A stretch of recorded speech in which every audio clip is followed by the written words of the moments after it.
ಅಂದ್ರೆ ನಮ್ಮ ಮನೇಲಿ ನಾವು ಹಿಂಗ್ ನಿಂತ್ಕೊಂಡು ಹಂಗೆ ಎದುರುಗಡೆ ನೋಡಿದ್ರೆ ಹಾಯ್ ಅಂದ್ರೆ ಅವ್ರ ಮನೆ ಕಾಣೋದು. ನಾವು ನೋಡ್ಕೊಂಡು ಬೆಳೆದಂತ ಹುಡುಗ ಯೋಗಿ. ಒಂದೇ ಏರಿಯಾದ ಇಬ್ರು ಹುಡುಗರು ಒಂದ್ ಸಿನಿಮಾದಲ್ಲಿ ಕಾಣಿಸ್ಕೊಂತಿದ್ವಿ. ನನ್ನ ಒಳಗಿಂದಾನೆ ನನ್ನ ಕದ್ದೋರ್ಯಾರು.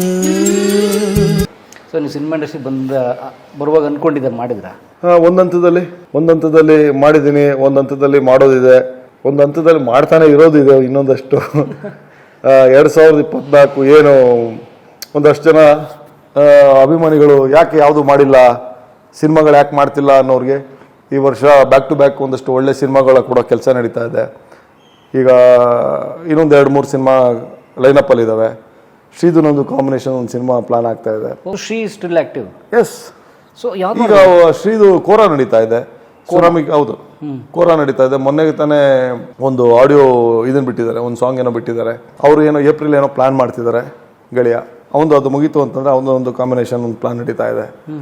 Planning is going on. ಈ ವರ್ಷ ಏನು 2024 ಕೇಳಿದ್ರಲ್ಲ, ಇಷ್ಟು ವರ್ಷ ಎಲ್ಲಿ ಹೋಗಿದ್ರಿ, ಯಾಕೆ ಕಾಣೆ ಆಗಿದ್ರಿ, ಕಾಣೆ ಆದವರ ಬಗ್ಗೆ ಪ್ರಕಟಣೆ ಎಲ್ಲ ಹುಡುಕಿ ಕೂಡಿ ಈಗ ಬ್ಯಾಕ್ ಟು ಬ್ಯಾಕ್ ಈ ವರ್ಷ ಅಂತೂ ಸಿನಿಮಾ ಅಭಿಮಾನಿಗಳಿಗೆ ಸಿನಿಮಾ ಕೊಡ್ತೀವಿ. ಒಳ್ಳೊಳ್ಳೆ ಸಿನಿಮಾಗಳನ್ನ ಮಾಡೋ ಆಸೆ. ಸೊ ಹಾಗಾಗಿ ಸಮಯ ತಗೊಂಡಿದ್ದೀನಿ, ದಯವಿಟ್ಟು ಕ್ಷಮೆ ಇರಲಿ. ಇನ್ಮೇಲೆ ಒಳ್ಳೊಳ್ಳೆ ಸಿನಿಮಾಗಳನ್ನ ಕೊಡೋದ್ರ ಕಡೆ ಗಮನ ಹರಿಸ್ತೀನಿ.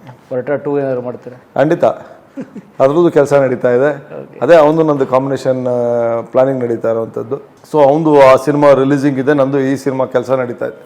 ಸೊ ಎರಡನ್ನೂ ಟೈಮ್ ಇಬ್ಬರದ್ದು ಮ್ಯಾಚ್ ಮಾಡ್ಕೊಂಡು ಒಂದು ಸಲ ಸ್ಟಾರ್ಟ್ ಮಾಡಿದ್ರೆ ಬೇರೆ ಮೂಡಿಗೆ ಇನ್ನೊಂದು ಝೋನರ್ಗೆ ಸಿನಿಮಾ ಮಾಡೋಣ ಇಬ್ಬರು ಸೇರಿ. ಯಾಕಂದರೆ ಕಾಂಬಿನೇಷನ್ ಅಂತಂದಾಗ ಜನರಲ್ ಏನಾಗುತ್ತೆ, ನಾವು 2 ಅಂತಂದಾಗೂ ಮತ್ತು ಕಾಂಬಿನೇಷನ್ ಅಂದಾಗೂ ಕೂಡ ಎಕ್ಸ್ಪೆಕ್ಟೇಷನ್ ಜಾಸ್ತಿ ಇರುತ್ತೆ. ಆಮೇಲೆ ಜವಾಬ್ದಾರಿ ನಮಗೂ ಜಾಸ್ತಿ ಇರುತ್ತೆ. ಅವ್ರು ಅಂದ್ಕೊಂಡಿರೋ ಮಟ್ಟಕ್ಕೆ ನಾವು ಸಿನಿಮಾನ ರೀಚ್ ಮಾಡಿಸೋದಿಲ್ಲ. ಅದು ಭಾಳ ಏನೋ ಅಂದ್ಕೊಳ್ತಿದ್ದಾಗ ಒಂದು ಕಥೆನ ಹಿಂಗೆ ಅಂದ್ಕೊಂಡಿದ್ದೀವಿ, ಹಿಂಗೆ ಮಾಡಿದ್ದೀವಿ ಅಂದರೆ ಎಸ್ ಅಂದರೆ ಎಸ್ ಅಂತಾರೆ, ಇಲ್ಲ ಅಂದ್ರೆ ಇಲ್ಲ ಅಂದ್ಬಿಡ್ತಾರೆ. ಬಟ್ ಎಕ್ಸ್ಪೆಕ್ಟೇಷನ್ ಇದ್ದಾಗ ನಾವು ಅದನ್ನು ರೀಚ್ ಮಾಡಿಸೋದಕ್ಕೆ 1ಕ್ಕೆ 4 ಪಟ್ಟು ಕೆಲಸ ಮಾಡಬೇಕಾಗ್ತದೆ. ಸೊ ಆ ಪ್ರಯತ್ನದಲ್ಲಿದ್ದೀವಿ, ಆ ಕೆಲಸದಲ್ಲಿದ್ದೀವಿ. ಕುಟುಂಬಸ್ಥರು? ಆಲ್ವೇಸ್ ಕುಟುಂಬಸ್ಥನೇ ನಾನು.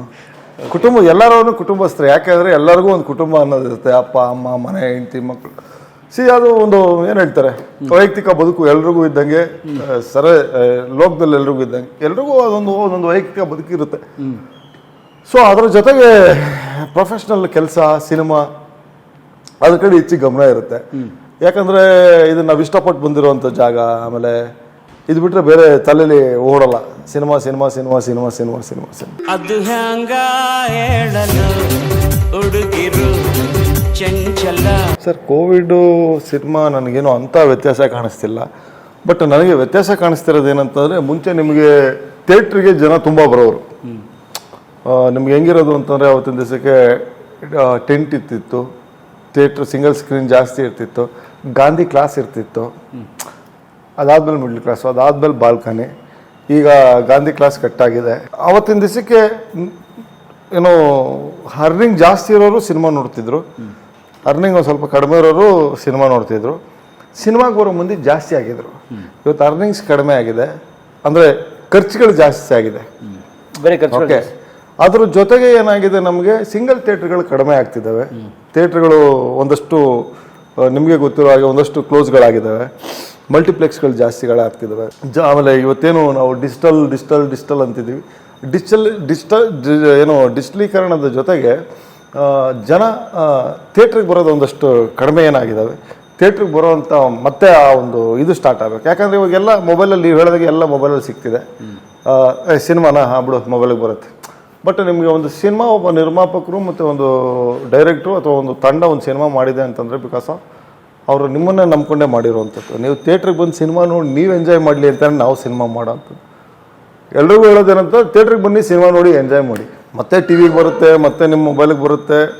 I agree. ಬಟ್ ನಿಮ್ಗೆ ಏನು ನಾವು ಯಾವಾಗಲೂ ಹೇಳ್ತಿರ್ತೀವಿ, ಬೆಳಕಲ್ಲಿ ತೆಗೆದು ಕತ್ಲು ಮಾಡಿ ಸಿನಿಮಾ ತೋರಿಸ್ತಿರ್ತೀವಿ ಅಂತೆ. ಆ ಫೀಲೇ ಬೇರೆ, ಥಿಯೇಟ್ರಿಕಲ್ ಫೀಲೇ ಬೇರೆ. ಬುದ್ಧಿ ಬರೋಕ್ಕೂ ಮುಂಚೆ ವಿದ್ಯೆ ಕಿತ್ಕೊಂಡ, ಪ್ರೀತಿ ಅಂದ್ರೆ ಏನು ಅಂತ ತಿಳ್ಕೊಂಡೆ, ಪ್ರೀತಿ ಸ್ಥಳನೆ ಕಿತ್ಕೊಂತ ಇದ್ದಾನೆ ಸರ್. ಸರಿ, ದೋಪೆಲ್ಲ ಒಂದು ತೋರಿಸು ಸರ್. ನಡಿಯೋ ತೋರಿಸು. ಇವಾಗೇನು ರೋಸಿ ಮಾಡ್ತಿದ್ದೀವಿ ಒಟ್ಟಿಗೆ. ಯೋಗಿ ನಾವು ಒಂದೇ ಏರಿಯಾದಲ್ಲಿ ಇದ್ದಂಥವ್ರು. ಒಂದೇ ಏರಿಯಾ ಅನ್ನೋದಕ್ಕಿಂತ ನಿಮ್ಮ ಏರಿಯಾ ಅಂದ್ಕೊಂತೀನಿ. ನಿಮ್ಮ ಏರಿಯಾನ ಮುನ್ಸಾಮಪಲ್ಲೆ ಊಟ ಅಂದ್ರೆ ನಮ್ಮ ಮನೇಲಿ ನಾವು ಹಿಂಗೆ ನಿಂತ್ಕೊಂಡು ಹಂಗೆ ಎದುರುಗಡೆ ನೋಡಿದ್ರೆ ಹಾಯ್ ಅಂದರೆ ಅವ್ರ ಮನೆ ಕಾಣೋದು ನಮಗೆ. ನಾವು ನೋಡಿಕೊಂಡು ಬೆಳೆದಂಥ ಹುಡುಗ ಯೋಗಿ. ಭಾಳ ಏನೋ ಅದ್ಭುತ ಕಲಾವಿದ. ಒಂದಷ್ಟು ಅವನ ಸಿನಿಮಾಗಳನ್ನ ನೆನೆಸ್ಕೊಂಡಾಗ ಭಾಳ ಖುಷಿ ಆಗುತ್ತೆ. ಹುಡುಗರು ಇರ್ಬೋದು, ಅಂಬಾರಿ ಇರ್ಬೋದು, ದುನಿಯಾ ಇರ್ಬೋದು. ಅಂದರೆ ಅವನು ಕೂಡ ಒಂದು ವಿಭಿನ್ನ ಪಾತ್ರಗಳನ್ನ ಮಾಡಿಕೊಂಡೇ ಪ್ಲೇ ಮಾಡ್ಕೊ ಬರ್ತಿದ್ದಾನೆ. ಈ ಸಿನಿಮಾದಲ್ಲೂ ಬೇರೆ ಥರದ ಒಂದು ಪಾತ್ರನ ಪ್ಲೇ ಮಾಡ್ತಿದ್ದಾನೆ. ಸೊ ಅವನ ಜೊತೆಲಿ ಒಟ್ಟಿಗೆ ಕೆಲಸ ಮಾಡಬೇಕು ಅನ್ನೋದೊಂದು ನಮ್ಮ ಏರಿಯಾ ಅಂದಾಗ ಇರುತ್ತಲ್ಲ ಎಲ್ರಿಗೂ, ನನ್ನ ಗೆಳೆಯ ನಮ್ಮವನು ಎಲ್ಲ ಒಟ್ಟಿಗೆ ಮಾಡಿದ್ರೆ ಚೆನ್ನಾಗಿರುತ್ತೆ, ಆ ಥರದೊಂದು ಮನಸ್ಥಿತಿ ನನಗೂ ಕೂಡ ಕಾಡ್ತಿತ್ತು ಯಾವಾಗಲೂ. ಸೊ ಅದು ಕಾಲ ಕೂಡಿ ಬರಬೇಕು ಅಂತಾರಲ್ಲ, ಶೂನ್ಯ ಬಂದು ಕತೆ ಹೇಳೋದಕ್ಕೂ ಅದರಲ್ಲಿ ಹೋಗಿ ಇರೋದಕ್ಕೂ ಕನೆಕ್ಟಿಂಗ್ ಆಗಿ ರೋಸಿ ಒಂದೇ ಏರಿಯಾದ ಇಬ್ಬರು ಹುಡುಗರು ಒಂದು ಸಿನಿಮಾದಲ್ಲಿ ಕಾಣಿಸ್ಕೊಂತಿದ್ವಿ. ಜೊತೆಗೆ ಕಿಟ್ಟಪ್ಪ ಭಾಳ ಅವನು ಕೂಡ ಅದ್ಭುತ ಕಲಾವಿದ. ಸೊ ಒಂದು ಒಳ್ಳೆ ಟೀಮು, ಸ್ಯಾಂಡಿ ಮಾಸ್ಟರ್ ಇರ್ಬೋದು, ಒಂದು ಒಳ್ಳೆ ಟೀಮ್ ಸೇರಿ ಒಂದು ಏನು ಹೇಳ್ತಾರೆ ಮಲ್ಟಿ ಸ್ಟಾರರ್ ಸಿನಿಮಾ ಒಂದು ದೊಡ್ಡ ಲೆವೆಲ್ಗೆ ಬ್ಯಾಂಗ್ ಮಾಡೋದಕ್ಕೆ ನಿರ್ದೇಶಕರು ನಿರ್ಮಾಪಕರು ರೆಡಿ ಮಾಡ್ಕೊತಿದ್ದಾರೆ. ಹಾಗೆ ಆಗ್ತಿದೆ. ನಿಮ್ಮೆಲ್ಲರ ಆರೈಕೆ ಇರಲಿ, ಇನ್ನೂ ದೊಡ್ಡ ಮಟ್ಟಕ್ಕೆ ಆಗತ್ತೆ. SLC ಮುಗಿದ್ಮೇಲೆ ಅಲ್ಲ ಕಾಲೇಜ್ ಮುಗಿದ್ಮೇಲೆ ಅನ್ಕೊತೀನಿ. ಕಾಲೇಜ್ ಮುಗಿದ್ಮೇಲೆ ಒಂದು ವರ್ಷ ಸ್ಟುಡಿಯೋ ಲೈನಲ್ಲಿದ್ದೆ. ಕೋಣಕುಂಟೆ ಕ್ರಾಸಲ್ಲಿ ನೀವು ಚಂದ್ರೋದಯ ಸ್ಟುಡಿಯೋ ಕೇಳಿರ್ತೀರಿ. ಹಾಂ, ಸ್ಟುಡಿಯೋ ಲೈನಲ್ಲಿದ್ದೆ. ಆವಾಗ ಚಂದ್ರೋದಯ, ಸೂರ್ಯೋದಯ, ಅರುಣೋದಯ, ನವೋದಯ, ಶಿಲ್ಪಾ ಸ್ಟುಡಿಯೋ, ಅಲ್ಚನಹಳ್ಳಿಲಿದೆ ಶಿಲ್ಪಾ ಸ್ಟುಡಿಯೋ, ಎಲ್ಲ ಒಬ್ರದೇನೆ ಇದ್ದಂಥದ್ದು. ಅಷ್ಟು ಸ್ಟುಡಿಯೋನ ಒಬ್ಬನೇ ಮ್ಯಾನೇಜ್ ಮಾಡ್ತಿದ್ದೆ. ಅವತ್ತಿನ ದಿವಸಕ್ಕೆ ಪಾಸ್ಪೋರ್ಟ್ ಫೋಟೋ ನಾವಿದ್ದಿದ್ದ ಟೈಮ್ಗೆ ಅನ್ಕೊಂತೀನಿ ಸ್ಟಾರ್ಟ್ ಆಗಿದ್ದು. 50 ರೂಪಾಯಿ 5 ಫೋಟೋ ಅಂತ ಸ್ಟಾರ್ಟ್ ಮಾಡಿದ್ರಲ್ಲ, ಇನ್ಸ್ಟೆಂಟು, ಅದು ಅವಾಗ ಸ್ಟಾರ್ಟ್ ಆದಂಥದ್ದು. ಚೆನ್ನಾಗಿತ್ತು. ಕ್ಯಾಮ್ರಾ ಯಾವಾಗಲೂ ಖುಷಿ ಕೊಡುತ್ತೆ. ಅದು ಒಂಥರ ಏನು ಸೆಳೆತ. ಆ ಕ್ಯಾಮ್ರಾಯಿಂದ ದೊಡ್ಡ ಕ್ಯಾಮ್ರಾವರೆಗೂ ಹೇಳ್ಕೊಂಡು ಬಂದಿದೆ ಅದು. ಬಟ್ ನಿಮ್ಗೆ ನಟ ಆಗ್ಬೇಕು ಅನ್ನೋ ಕನಸು ಮೊದಲಿಂದ ಇತ್ತು. ಎಸ್. ಇಲ್ಲ, ನಾನು ಇಲ್ಲಿವರೆಗೂ ನನ್ನ ಲೈಫಲ್ಲಿ ನಾನು ಏನೇನು ಅನ್ಕೊ ಬಂದಿದ್ದೀನಿ ಎಲ್ಲ ಮಾಡ್ಕೊಂಡು ಬಂದಿದ್ದೀನಿ ಅನ್ನೋದಕ್ಕಿಂತ ನಾನು ಒಂದು ಬಿಲೀವ್ ಮಾಡ್ತೀನಿ, ನಾವೇನು ಅನ್ಕೊಂತಿರ್ತೀವಿ ಅದು ಆಗ್ತಿರುತ್ತಂತೆ. ಫಸ್ಟು ಇವಾಗ ನಾಳೆ ಬೆಳಗ್ಗೆ ನೀವೇನು ತಿನ್ನಬೇಕು ಅಂತ ಇವತ್ತು ರಾತ್ರಿ ನೀವು ಡಿಸೈಡ್ ಮಾಡ್ತೀರಾ. ಬೆಳಗ್ಗೆ ಉಪ್ಪಿಟ್ಟು ತಿನ್ಬೇಕು, ಚಿತ್ರಾನ್ನ ತಿನ್ಬೇಕಂತ, ನೀವು ಅದನ್ನೇ ತಿನ್ನೋದು ನಾಳೆ ಬೆಳಗ್ಗೆಗೆ. ನೀವು ತಲೆಯಲ್ಲಿ ನೀವು ಫಿಕ್ಸ್ ಆಗಲಿಲ್ಲ ಅಂದ್ರೆ ಅದೇನೂ ಆಗಲ್ಲ. ಫಸ್ಟ್ ನಾವು ಫಿಕ್ಸ್ ಆಗಬೇಕಾಗಿದೆ ಮೆಂಟಲಿ. ಅಂದರೆ ನಾನು ಏನು ಮಾಡಬೇಕಾಗಿದೆ, ನಾನು ಏನು ನೆಡ್ತೀನಿ ಅದು ಗಿಡ ಆಗುತ್ತೆ. ಇವಾಗ ಬೇವಿನಕಾಯಿ ನೆಟ್ಟರೆ ಬೇವಿನಕಾಯಿ ಬರುತ್ತೆ, ಮಾವಿನಕಾಯಿ ನೆಟ್ಟರೆ ಮಾವಿನಕಾಯಿ ಬರುತ್ತೆ. ನೆಡ್ಬೇಕಾದ್ರೆ ಅನ್ಕೊಳ್ಳೋರು ಯಾರು? ನಾವೇ ಅನ್ಕೋಬೇಕು. ಸೊ ನಾವೇನು ಅನ್ಕೊಂಡಿರ್ತೀವಿ ಅದ್ರ ಫಲ ನಮಗೆ ಬರೋಕ್ಕೆ ಸ್ಟಾರ್ಟ್ ಆಗುತ್ತೆ. ಸೊ ಅದನ್ನ ಅನುಭವಿಸೋಕೆ ನಾವು ಸ್ಟಾರ್ಟ್ ಆಗಿರ್ತೀವಿ, ರೆಡಿ ಇರಬೇಕು.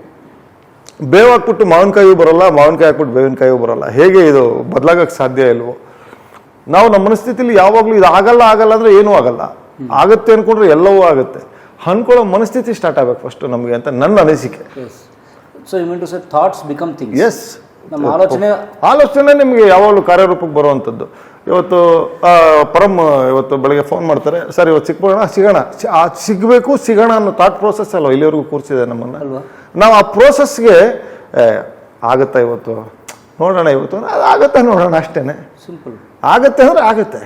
ಸೊ ಮನಸ್ಸು ಅದು ನಮ್ಮದ್ರೆ ಮಾಡಿಬಿಡುತ್ತೆ ಅಷ್ಟೇ. 100% ಮಾಡುತ್ತೆ. ನಿಮ್ಮ ಮನಸ್ಸು ಇಲ್ಲಿ ಕೂತಿರೋ ನಿಮ್ಮ ಮನಸ್ಸು ಸೆಕೆಂಡಿಗೆ ನಿಮ್ಮ ಮನೆಗೆ ಹೋಗಿ ನಿಮ್ಮ ಮನೆ ರೂಮಲ್ಲಿ ಇವಾಗ ನೀವು ಇಟ್ಟಿರೋ ಕಬೋರ್ಡಲ್ಲಿ ಇದರಲ್ಲಿ ಯಾವ ಶರ್ಟ್ ಇಟ್ಟಿದ್ದೀರಿ ಏನೆಲ್ಲ 2 ಸೆಕೆಂಡ್ ಕಣ್ಣು ಸ್ಕ್ಯಾನ್ ಮಾಡ್ಕೊಂಡು ಬಂದ್ಬಿಡುತ್ತೆ. ಹೇಗೆ ಬರುತ್ತೆ ಅಷ್ಟು ಫಾಸ್ಟಾಗಿ? ಸೊ ಅದು ತುಂಬ ಸ್ಪೀಡ್ ಇದೆ. ನಾವು ಅದನ್ನು ಕನೆಕ್ಟ್ ಮಾಡಬೇಕಾಗಿದೆ. ಅಂದರೆ ಇವಾಗ ಏನು ಪ್ಲಸ್ ಟು ಮೈನಸ್ ವೈರ್ನ ಕರೆಂಟ್ ಮಾಡಿದ್ರೆ ನಾವು ಸ್ಪಾರ್ಕ್ ಆಗುತ್ತೆ ಗೊತ್ತಾ? ಹಾಗೆ ಮೈಂಡು ಮನಸ್ಸನ್ನು ನೀವು ಸ್ಪಾರ್ಕ್ ಮಾಡ್ತಾ ಇದ್ರೆ ನೀವು ಅನ್ಕೊಳ್ಳೋ ಆಲೋಚನೆಗಳಿಗೆ ಅದು ಬೇಗ ರಿಯಾಕ್ಟ್ ಆಗ್ತಾ ಹೋಗುತ್ತೆ ಮತ್ತು ಕನೆಕ್ಟ್ ಆಗ್ತಾ ಹೋಗುತ್ತೆ. ಆ ಕನೆಕ್ಟಿಂಗ್ ಪ್ರೋಸೆಸ್ ನಾವೇ ಮಾಡಬೇಕಾಗಿರೋದು, ಬೇರೆ ಯಾರೂ ಮಾಡೋಕ್ಕಾಗಲ್ಲ. ನಾವು 100% ಆಗುತ್ತೆ. ನಾವು ಯಾವಾಗಲೂ ಅಂತಿರ್ತೀವಿ, ಅವನು ಹೆಂಗೆ ಇದಾಗ್ತಿದೆ, ಏನಿಲ್ಲ. ನೀವೇನು ಬಯಸ್ತಿರ್ತೀರ ಅಥವಾ ಅನ್ಕೊಂತಿರ್ತೀರ ಅದೇ ಆಗ್ತಿರುತ್ತೆ. ನೋಡಿ, ನಮ್ಮ ಹಿರಿಯರು ಅದನ್ನು ಸಿಂಪಲ್ ಆಗಿ ಅಶ್ವಿನಿ ದೇವತೆಗಳು ಅಂದ್ಬಿಟ್ರು. ಅಶ್ವಿನಿ ದೇವತೆಗಳು ಅಂತೆ ಅಷ್ಟು ಅಂತಿರ್ತಾರೆ. ಒಳ್ಳೇದು ಮಾತಾಡೋದು ಆಗುತ್ತೆ. ಅದಕ್ಕೆ ದೊಡ್ಡವರು ಮುಂಚೆ ಹೇಳೋರು, ನೀವೇನು ನುಡಿತೀರೋ ಅದು ನಡೆಯುತ್ತಪ್ಪ, ನುಡಿಬೇಕಾದ್ರೆ ಹುಷಾರಾಗಿರ್ರಿ. ಅಂದರೆ ನಾವೇನೋ ಬಾಯಲ್ಲಿ ಗೊತ್ತಿದ್ದೋ ಗೊತ್ತಿಲ್ಲದಾದ್ರೂ ಕೂಡ ಕೆಟ್ಟದ್ದು ಬಯಸಬಾರ್ದಂತೆ ಯಾರಿಗೂ. ನಮ್ಮ ಶತ್ರು ಆಗಿದ್ರು ಒಳ್ಳೆಯವನಾಗಿರ್ಬೇಕು, ಒಳ್ಳೇದಾಗಲಿ ಅಂತಲೇ ಬಯಸ್ಬೇಕಂತೆ. ಯಾವ ಟೈಮಲ್ಲಿ ಯಾವಾಗ ಅಷ್ಟು ಅನ್ನೋತ್ತೋ ಗೊತ್ತಿಲ್ವೇ? ನೀವು ದಿನಕ್ಕೆ 100 ಸಲ ನಾನು ಈ ಕೆಲಸ ಮಾಡಬೇಕು, ನಾನು ಹಿಂಗಾಗಬೇಕು, ನಾನು ಇದನ್ನು ಮಾಡಬೇಕು ಅಂದ್ಕೊಳ್ಳೋ ಪ್ರೋಸೆಸ್ ಇದೆ ಗೊತ್ತಾ? ಎಷ್ಟು ಜನ ಮಾಡ್ತಾರೆ? ಅಯ್ಯೋ ಇದು ನನ್ನ ಕೈಲಾಗತ್ತಾ? ಯಾಕೆ ನಾವೇ ಸಿನಿಮಾಗೆ ಬಂದಾಗ ನಮ್ಮನ್ನೇ ಯಾರ್ಯಾರೋ ಹೀರೋಗಳಾಗಲಿಲ್ಲ, ಇವರೆಲ್ಲ ಹೀರೋ ಆಗ್ತಾರೆ ಅಂದವರು ಇದ್ದಾರೆ. ಸೊ ನಿಮ್ಗೆ ಈಸಿ. ಅದೇ ನಮಗೆ ನಮ್ಗೆ ಹೆಂಗಾಗಿದ್ದೀವಿ ಅಂತಂದ್ರೆ ನಾವು ಆಕಾಶದ ನೋಡಿದೀವಿ, ಪಾತಾಳ ನಮ್ಗೆ ಯಾವುದು ದೊಡ್ಡ ವಿಷಯ ಅಲ್ಲ. ಅಂದರೆ ಬದುಕು ರೋಡಿಂದ ಸ್ಟಾರ್ಟ್ ಮಾಡಿದ್ದೀವಲ್ಲ, ನಡೆಯೋದಕ್ಕೆ ಸ್ಟಾರ್ಟ್ ಮಾಡಿದ್ವಲ್ಲ. ನಾವು ಹೇಳೋದಲ್ಲ, ಸ್ಕೂಲ್ ಟೈಮಲ್ಲಿ ನಾವು ಹಿಂಗೆ ನಡ್ಕೊಂಡು 4-5 ಕಿಲೋಮೀಟರ್ ಹಿಂಗೆ ನಡ್ಕೊಂಡು ಹಿಂಗೆ ಆರಾಮಾಗಿ ಕತೆ ಹೇಳ್ಕೊಂಡು ಅದನ್ನು ನೋಡಿದ್ದೀವಿ, ಕಾರಲ್ಲಿ ಓಡಿದ್ದೀವಿ, ಫ್ಲೈಟಲ್ಲಿ. ಅಲ್ಟಿಮೇಟ್ ಒಂದೇ ಸತ್ಯ, ಈ ಕಾಲಿರೋವರೆಗೂ ಯಾರ ಮೇಲೂ ಡಿಪೆಂಡೆನ್ಸಿ ಇಲ್ಲ. ಕರೆಕ್ಟ್ ತಾನೆ? ಇದು ನಮ್ಮದು ಸ್ವಂತ. ಅಲ್ವರಾ? ಆ ಸ್ಟ್ರಾಂಗ್ ಮನಸ್ಥಿತಿ ನಾವು ಇಟ್ಕೋಬೇಕಷ್ಟೇ. ಜೀವನದಲ್ಲಿ ಆಗುವುದೆಲ್ಲರೂ ಒಳ್ಳೇದಕ್ಕೆ ಅಂತಾರೆ, ಏನೇ ಆದರೂ ಒಳ್ಳೇದಕ್ಕೆ ಆಗ್ತಿರುತ್ತೆ. ಅವನೊಂದು ಇಚ್ಛೆ ಇರುತ್ತೆ ಮೇಲ್ಗಡೆ, ಒಂದು ಏನೋ ನಡೀತಿದೆ ಅಂತಂದರೆ ಅವನ ಉದ್ದೇಶ ಭಾಳ ಸ್ಪಷ್ಟವಾಗಿರುತ್ತೆ. ಇವನಿಗೆ ಇವಾಗ ಇಲ್ಲಿ ಬರಬೇಕು, ಇಲ್ಲಿ ಕೂರಬೇಕು, ಇಲ್ಲಿ ಮಾತಾಡಬೇಕು, ಇದು ಹಿಂಗೆ ಆಗಬೇಕು, ಅದು ಆಗ್ತಿರುತ್ತೆ ಅಷ್ಟೇ. ನಾವು ಅನ್ಕೊತಿದ್ದೀವಿ ಎಲ್ಲವೂ ನಾವೇ ಅಂತ. ಎಲ್ಲವೂ ನಾವಲ್ಲ, ಎಲ್ಲವೂ ಅವನಿದ್ರಲ್ಲಿ ನಾವು ಪಾತ್ರ ಮಾಡ್ಕೊಂಡು ಹೋಗ್ತಿದ್ದೀವಿ. ನಾವು ಆ ಪಾತ್ರಧಾರಿಗಳಷ್ಟೇ, ಪಾತ್ರನೇ ನಾವಲ್ಲ. ನೀವು ಹೇಳಿ ತುಂಬ ಒಳ್ಳೆ ಪಾಯಿಂಟ್. ಮನಸ್ಸಿಗೆ ನೀವು ಒಳ್ಳೇದು ಹಾಕಿ ಒಳ್ಳೇದು ಮಾಡುತ್ತೆ, 100%. ಮಾಡುತ್ತೆ. ನೀವು ಇವಾಗ ನಾನು ನೋಡಿ ನಗಬೇಕು ಅಂತ ನಿಮ್ಮ ಮನ್ಸಿಗೆ ಅನ್ಸಿದ್ರೆ ನೀವು ನಗಲ್ವಾ? ಕೋಪ ಮಾಡ್ಕೋಬೇಕು ಅನ್ಸಿದ್ರೆ ನಿಮ್ಮ ಮಕ್ಕಳ ಕೋಪ ಕಾಣಲ್ವಾ? ಹೆಂಗೆ ಕಾಣತ್ತೆ ಮತ್ತದು? ಇವಾಗ ಏನು ಬೇಡ, ಸುಮ್ಮನೆ ಯೋಚನೆ ಮಾಡಿ. 10 ಸೆಕೆಂಡ್ ನೀವು ಗಾಡೀಲಿ ಕೂತಿದ ತಕ್ಷಣ, ಇವಾಗ ಇಲ್ಲಿಂದ ಹೊರಟಿದ ತಕ್ಷಣ ನಾನು ಚಾಮರಾಜಪೇಟೆಗೆ ಹೋಗ್ಬೇಕು ಅಂತ ನೀವು ತಲೆಯಲ್ಲಿ ಹಾಕೋಬಿಟ್ಟು ನಿಮ್ಮ 100 ಫೋನ್ ಬರಲಿ, ಮಾತಾಡ್ತೀರಿ, ಗಾಡಿ ಓಡಿಸ್ತೀರಿ, ಇನ್ನೇನೋ ಮಾಡ್ತೀರಿ. ಸ್ಟೇರಿಂಗ್ ಕರ್ಕೊಂಡೋಗಿ ಚಾಮರಾಜಪೇಟೆಲ್ಲೇ ನಿಲ್ಸಲ್ವಾ? ಮನಸ್ಸು ಡಿಸೈಡ್ ಮಾಡಿಬಿಟ್ಟಿದೆ. ಅಷ್ಟು ಚೆನ್ನಾಗಿ ಒಂದು ಸಣ್ಣ ವಿಷಯನ ಅಲ್ಲಿ ಕರ್ಕೊಂಡೋಗಿ ನಿಲ್ಸುತ್ತೆ. ನಿಮ್ಮ ಲೈಫ್ ತೊಗೊಂಡೋಗಿ ಮೇಲೆಗಡೆ ನಿಲ್ಸಲ್ವಾ? ಅದನ್ನ ನಾವು ಕರೆಕ್ಟ್ ಡೈರೆಕ್ಷನ್ ಕೊಟ್ಟಿಲ್ಲ. ನೀವು ಡೈರೆಕ್ಷನ್ ಕೊಡಿ, ಕರ್ಕೊಂಡು ಹೋಗುತ್ತೆ. ನಾವು ಹಿಂಗಂದ್ರೆ ಬಿಟ್ಟಿದ್ದೀವಿ, ಹುಚ್ಚಂಪಟ್ಟ ಹೆಂಗ್ ಬೇಕಾದ್ರೆ ಓಡೋದು. ನಾನು ಅದನ್ನ ಬಿಲೀವ್ ಮಾಡ್ತೀನಿ. ಯಾಕಂದರೆ ನೀವು ಯಾವುದನ್ನು ಕನೆಕ್ಟ್ ಮಾಡ್ತಾ ಹೋಗ್ತಿರ್ತೀರಿ ಮನಸ್ಸಿಗೆ, ಅದು ಕನೆಕ್ಟ್ ಆಗ್ತಾ ಹೋಗ್ತಿರುತ್ತೆ, ಅದನ್ನ ಕರ್ಕೊಂಡು ಹೋಗ್ತಿರುತ್ತೆ. ಥಾಟ್ ಪ್ರೊಸೆಸ್ ಸ್ಟ್ರಾಂಗ್ ಮಾಡ್ಕೋಬೇಕು ನಾವು ಅಷ್ಟೇ. ಆಗಲ್ಲ ಅಂದರೆ ಆಗಲ್ಲ, ಆಗುತ್ತೆ ಅಂದರೆ ಆಗುತ್ತೆ. ಎಲ್ಲ ನಮ್ಮೊಳಗೆ ಇದೆ, ಎಲ್ಲ ನಮ್ಮಲ್ಲೇ ಇದೆ. ನಾನು ಯಾವಾಗಲೂ ಹೇಳ್ತಿರ್ತೀನಿ, ನಮ್ಮನ್ನು ನಾವು ಕಂಡ್ಕೋಬೇಕು ಅಂದ್ರೆ ನಾವೆಲ್ಲ ನೋಡಬೇಕಾಗಿದ್ದಿಲ್ಲ, ಪ್ರಕೃತಿ ನೋಡಿದ್ರೆ ಸಾಕು. ಪ್ರಕೃತಿಲಿ ಒಬ್ಬ ಮನುಷ್ಯನ ಹುಟ್ಟಿನಿಂದ ಸಾವಿನವರೆಗೂ ಏನೇನಾಗಬೇಕು ಎಲ್ಲವೂ ಪ್ರಕೃತಿಲೇ ಕಾಣುತ್ತೆ ನಮಗೆ. ನೋಡಿ, ನಾವೆಲ್ಲ ಫೈಟ್ ಮಾಡ್ತಿದ್ದೀವಿ, ನನ್ನ ಅಸ್ತಿತ್ವ ಉಳಿಸ್ಬೇಕು, ನನ್ನ ಅಸ್ತಿತ್ವ ಅಂದರೆ ಎಲ್ರದ್ದು ಒಂದು ಆಸೆ ಅಲ್ವಾ? ನಾನೇನೋ ಇಲ್ಲಿ ಬಿಟ್ಟು ಹೋಗ್ಬೇಕು. ಒಂದು ಮರ ನಿಮಗೆ ನಾನು ಸಾಯೋದಕ್ಕಿಂತ ಮುಂಚೆ ಆ ಮರ ಒಂದಷ್ಟು ಬೀಜಗಳನ್ನ ಹಾಕಿ, ಆ ಬೀಜಗಳನ್ನ ತೊಗೊಂಡು ಒಂದು ಅಕ್ಕಿ ಬೇರೆ ಕಡೆ ತೊಗೊಂಡೋಗಿ ಹಾಕಿ, ಅದಕ್ಕೆ ಗೊತ್ತಿಲ್ಲದಂಗೆ ಅದು ಎಲ್ಲೆಲ್ಲಿ ಅದರದ್ದು ಅದನ್ನು ಉಳಿಸ್ಕೊಳಕ್ಕೆ ಅದರ ಅಸ್ತಿತ್ವನ ಅದು ಮಾಡ್ಕೊಂಡಿರುತ್ತೆ. ನಾವು ಅಂತೀವಿ ಇವತ್ತಿನ ದಿವಸಕ್ಕೆ ಬಂದಿದೆ, ಇಷ್ಟಡಿ ಗಿಡ ಹಾಕಬೇಕು, ತೆಂಗಿ ಇಷ್ಟಕ್ಕೆ ಹಾಕ್ಬೇಕು. ಕಾಡು ಯಾರು ಸರ್?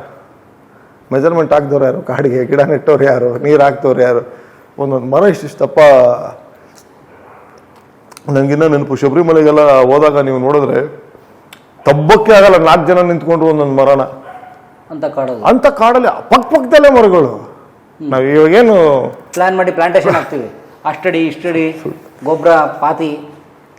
ನೋಡಿ, ಭೂಮಿ ನಾವು ಹೆಂಗೆ ಮನುಷ್ಯನಿಗೆ ಒಂದು ಇದಿದೆ, ಏನೋ ನಾವೆಲ್ಲ ಹೇಗೆ ಮೈ ಮೇಲೆ ಬಟ್ಟೆ ಹಾಕೋಬೇಕು, ಅದೊಂದು ಮನ್ಸೊಳಗೆ ನಮ್ಮೊಂದು ಇದೆಯಲ್ಲ, ನಾವೆಲ್ಲ ಮೈ ಮುಚ್ಕೊಂಡಿರ್ಬೇಕು ಅಂತ. ಭೂಮಿನೂ ಹಾಗೇನೆ. ಭೂಮಿ ಇಟ್ಕೊಳ್ಳಲ್ಲ ಯಾವಾಗಲೂ, ತನ್ನ ಮೇಲೆ ಏನೋ ಬೆಳೆಸ್ಕೊಂಡಿರ್ತಾಳೆ ಅವಳು. ಇವಾಗ ನೀವು ಸಾಮಾನ್ಯವಾಗಿ ನೋಡಿ, ರಸ್ತೆ ಬದಿಲೆಲ್ಲ ಒಂಚೂರು ಜಾಗ, ಒಂದಷ್ಟು ಮಣ್ಣಿದ್ರೆ ಅಲ್ಲೊಂದಷ್ಟು ಗರಿಕೆ ಬೆಳೆದಿರುತ್ತೆ. ಖಾಲಿ ಭೂಮಿ ನಿಮಗೆ ಮಣ್ಣಿರೋಕ್ಕೆ ಸಾಧ್ಯ ಇಲ್ಲ, ಏನೋ ಒಂದು ಬೆಳೆದಿರುತ್ತೆ. ಅಲ್ಲಿ ಗಿಡ ತಂದು ಹಾಕ್ದವ್ರು ಯಾರು? ನೆಟ್ಟವ್ರು ಯಾರು? ನಾಟಿ ಮಾಡಿದವ್ರು ಯಾರು? ನೀರು ಹಾಕ್ತಿರೋರು ಯಾರು? ಅಲ್ವರಾ? ಅದು ತನ್ನ ಇದನ್ನು, ತನ್ನ ಸರ್ಕಲ್ನ ತಾನು ಮಾಡ್ತಿದೆ. ನಾವೇನು ಮಾಡ್ತಿದ್ದೀವಿ? ನಾವು ನಮ್ಮ ಸರ್ಕಲ್ನ ಬಿಟ್ಟು ಮಿಕ್ಕಿದೆಲ್ಲ ಮಾಡ್ತಿರ್ತೀವಿ. ನಾವೇನು ಮಾಡಬೇಕು ಅಂದ್ಕೊಂಡಿದ್ದೀವಿ ಅದನ್ನು ಬಿಟ್ಬಿಟ್ಟಿರ್ತೀವಿ. ಪಕ್ಕದವ್ರು ಏನು ಮಾಡ್ತಿರ್ತಾರೆ ನೋಡ್ತಿರ್ತೀವಿ. ಕಾನ್ಸಂಟ್ರೇಷನ್ ನಮ್ಮ ಬದುಕಿನ ಕಡೆಗೆ ಇರೋಲ್ಲ. ನಮ್ಮ ಕ್ವಶನ್ ಪೇಪರ್ಗೆ ಆನ್ಸರ್ ಬರೆಯೋದು ಬಿಟ್ಬಿಟ್ಟು ನಾವು ಪಕ್ಕದ ಕ್ವಶನ್ ಪೇಪರ್ಗೆ ಆನ್ಸರ್ ಬರೀತಿರ್ತೀವಿ. ನಮ್ಮ ಎಕ್ಸಾಮ್ ಯಾವಾಗ ಪಾಸ್ ಆಗೋದು? ಸೊ ಲೈಫ್ನ ಫೇಲ್ಯೂರ್ ಇದು ದೊಡ್ಡ ಕಾರಣ. 100%. ಇವಾಗ ನನಗೆ ಭಗವಂತ ಒಂದು ಕ್ವಶನ್ ಪೇಪರ್ ಕೊಟ್ಟಿದ್ದಾನೆ, ಅದಕ್ಕೆ ನಾನೇ ತಾನೇ ಆನ್ಸರ್ ಮಾಡಬೇಕು. ನಾನು ಪರಮಾರ್ ಕ್ವಶನ್ ಪೇಪರಲ್ಲಿ ಏನಿದೆ, ಏನು ಆನ್ಸರ್ ಮಾಡಿತಾ ಇದ್ದಾರೆ ಅಂತ ನಾನು ನೋಡೋಕೆ ಹೋದರೆ ನನ್ನ ಕ್ವಶನ್ ಪೇಪರ್ ಫೇಲ್ ಆಗ್ಬಿಡ್ತೀನಲ್ವಾ? ಸೊ ಆಲ್ವೇಸ್ ಕಂಪ್ಯಾರಿಸಮ್ ಯಾಕೆ? ಅವನು ಹಾಗೆ ಇವನು ಹಿಂಗೆ ಅಂದ್ಕೊಂಡೇ ಓಡುತ್ತೆ. ನಾನು ಹೇಳೋದು ಒಂದೇ, ಭಗವಂತ ಎಲ್ರಿಗೂ ಅದ್ಭುತವಾದ ಬದುಕು ಕೊಟ್ಟಿದ್ದಾನೆ. ನಾವು ಅವ್ರನ್ನ ನೋಡಿ ಇವ್ರನ್ನ ನೋಡಿ ನಾವು ಬದುಕನ್ನು ಕಟ್ಕೊಳ್ಳೋ ಅಂಥದ್ದಲ್ಲ. ಭಗವಂತ ಎಲ್ಲರ ಬದುಕು ಹಸನಾಗಿ ಭಾಳ ಚೆನ್ನಾಗಿ ಅವನು ಹುಡ್ದವನು ಉಲ್ಮೇಸಲ್ಲ ಅನ್ನೋ ಒಂದು ಮಾತಿದೆ. ಎಲ್ರಿಗೂ ಅವ್ರವ್ರಿಗೆ ಹೊಟ್ಟೆ ತುಂಬ ಊಟ ಹಾಕುವಂಥ ಮನಸ್ಥಿತಿ ಇಟ್ಕೊಂಡೇ ಭೂಮಿ ಮೇಲೆ ಕಳಿಸಿರ್ತಾನೆ. ಬಟ್ ನಾವು ಮಾಡೋ ಕೆಲಸದಲ್ಲಿ ಏನು ಒಂದಷ್ಟು ಒಳ್ಳೆತನ, ಒಳ್ಳೆ ವಿಚಾರಗಳು, ಒಂದು 4 ಜನಕ್ಕೆ ಒಳ್ಳೇದಾಗುವಂಥ ಒಂದಷ್ಟು ಕೆಲಸಗಳನ್ನ ಮಾಡ್ತಾ ಹೋದ್ರೆ ಸಾಕು. ಎಲ್ಲವೂ ತಾನೇ ನಡೀತಾ ಇರುತ್ತೆ. ಅದೊಂದು ಸೈಕಲ್ ಇದ್ದಂಗೆ. ನಾವು ಸೈಕಲ್ ಬಿಟ್ಬಿಟ್ಟು ಹೊರಗಡೆ ಹೋಗ್ತೀವಿ, ಮತ್ತೆ ಸರ್ಕಲ್ ಎಲ್ಲಿದೆ ಅಂತ ಹುಡುಕ್ತಿರ್ತೀವಿ. ಬದುಕ್ಬಿಟ್ಟಾಗ ನಿನ್ನ ಅದೃಷ್ಟ ತುಂಬಾ ಚೆನ್ನಾಗಿದೆ. ಸೊ ಪ್ರಶಾಂತ್ ಲೈಫ್ ಕೇಳ್ತಾ ಇದ್ರಿ ನೀವು, ನನಗೂ ಸಂತೋಷ ಆಯಿತು. ನಮ್ಮ ಗೆಳೆಯರು ಇಷ್ಟು ಚೆನ್ನಾಗಿ ಬೆಳೆದಿದ್ದಾರೆ ಅಂತ ಹೇಳಕ್ಕೆ ನನಗೂ ತುಂಬ ಅಭಿಮಾನ ಆಗುತ್ತೆ. ನಮಗೆ ಒಂದು ಮುಕ್ತವಾಗಿ ಹೇಳ್ತೀನಿ ಅಂತಂದರೆ, ಸುಮಾರು 17-18 ವರ್ಷದಿಂದ ಹೊರಟ ಬಂದಾಗ ನಮ್ಗೆ ಸರ್ಪ್ರೈಸ್ ಆಗಿತ್ತು. ನಮಗೆ ನಮ್ಮ ಜೊತೆಗೆ ಇದ್ರು, ಇಲ್ಲೇ ಇದ್ರು, ಅಲ್ಲೇ ಇದ್ರು, ಜೊತೆಗೆ ಇದ್ರಲ್ಲೇ ಇವರೆಲ್ಲ ಹೆಂಗೆ ಆಗ್ಬಿಟ್ರು ಅಂತ ನಮ್ಗೆ ಆಶ್ಚರ್ಯ ಆಗ್ತಿತ್ತು. ಸೊ ಪ್ರಶಾಂತ್ ಈ ಸ್ಟಿಲ್ ಡೌನ್ ಟು ಅರ್ತ್. ಭಾಳ ಧನ್ಯವಾದ, ನಿಮ್ಗೆ ಒಳ್ಳೆಯದಾಗಲಿ. ಥ್ಯಾಂಕ್ ಯು ಗೆಳೆಯ. ಭಾಳ ಖುಷಿ ಆಯಿತು. ಭಾಳ ವರ್ಷಗಳ ನಂತರ ತಮ್ಮನ್ನು ಭೇಟಿ ಮಾಡಿ, ತಮ್ಮನ್ನು ನೋಡಿ, ನಿಮಗೂ ಕೂಡ ಒಳ್ಳೆಯದಾಗಲಿ. ಎಲ್ಲ ಕಲಾ ಮಾಧ್ಯಮದ ವೀಕ್ಷಕರಿಗೆ ನಿಮ್ಮ ಹೊರಟ ಪ್ರಶಾಂತನ ನಮಸ್ಕಾರಗಳು. ಸಿನಿಮಾನ ಥಿಯೇಟ್ರಿಗೆ ಬಂದು ನೋಡಿ, ಎಂಜಾಯ್ ಮಾಡಿ. ಮನಸಾಯ್ತು ನಿನ್ನ ಮ್ಯಾಲೆ, ಕನಸಾಯ್ತು ನಿನ್ನ ಮ್ಯಾಲೆ,